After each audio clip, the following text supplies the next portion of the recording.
Biden is gearing up for his big primetime address tonight. The commander-in-chief is expected to lay out his strategy for the next phase of the pandemic.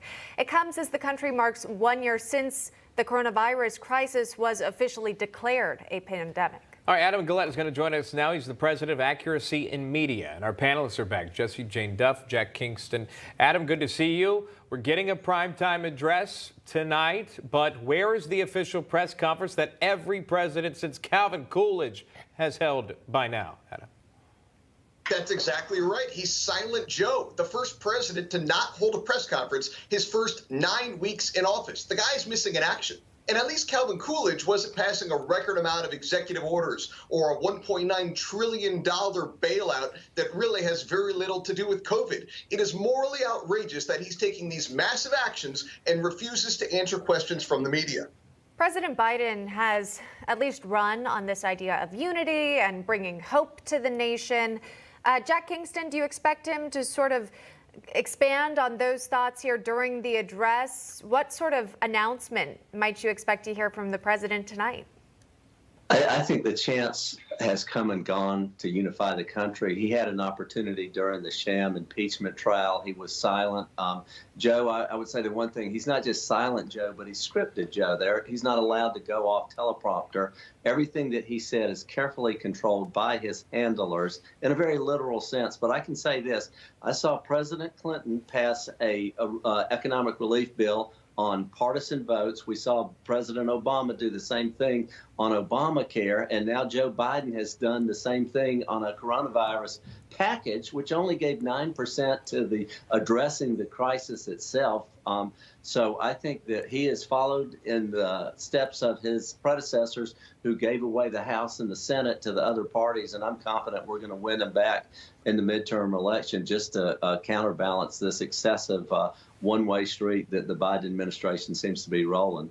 Jesse Jane Duff, the term next phase seems to be used in the media when discussing what Biden will talk about tonight. We have reported here that this may be a speech less than 20 minutes. You can imagine not much could be addressed in that time span if that is indeed accurate. 20 minutes is a very depressing one after we had a president that would speak for well over an hour. Democrats went after the mental capacity of President Trump, not because he was talking, but because they disagreed with what he was saying.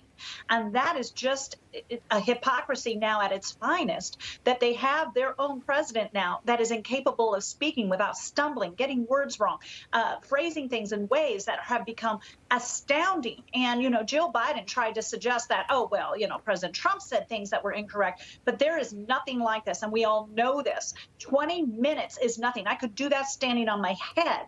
But this man is demonstrating that he is not in tune with the American people. And when we're talking about the next phase, what I'm thinking that they're going to try to get across to Americans, it's still a dismal outlook. It's still a dark America, and get people to be more dependent upon the government to bail them out, instead of talking about the next phase of reopening this economy, getting children back in schools, and ensuring every American worker is no longer on unemployment, but is employed. I dare to say we're not going to hear anything like that. Yeah, we'll see if we spring forward from the dark winter that was described. In the meantime, we're learning that Vice President Kamala Harris has been taking sort of an active role in calls with foreign leaders. The latest conversation with the Prime Minister of Norway here. Adam, this leads some critics to wonder who's really in charge. Is this normal? Well, that's a great point. It's entirely out of line from what we normally see. During the campaign, when many of us suggested that really it wasn't going to be a Biden presidency, it was going to be a Harris presidency, we were mocked. It was called a conspiracy theory. But we have to wonder now, is Biden experiencing dementia? Why can't he answer questions to the media? Why is he delegating such significant responsibilities to a relatively inexperienced Californian? It makes zero sense. It's not what Americans voted for. And I think the media must call them accountable if they expect to be taken seriously.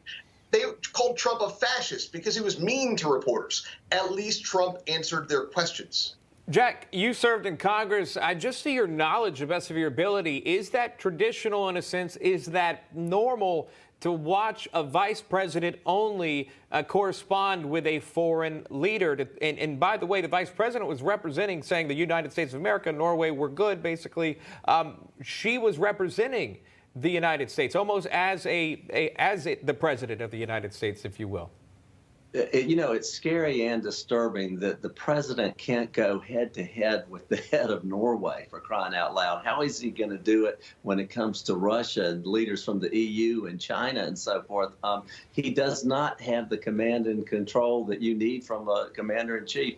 When President Trump came to office, one of his very first actions was to go to the difficult region of the world in the Middle East, talk to our Arabs, allies, and our enemies in that area. And then he went to Poland and he united the members of NATO, and he talked to the members of the Baltic states. He went to the troubled areas and started addressing them and let them know that America was going to put America first, but we expected our allies to do the same for their countries. And under that agreement, we could work together.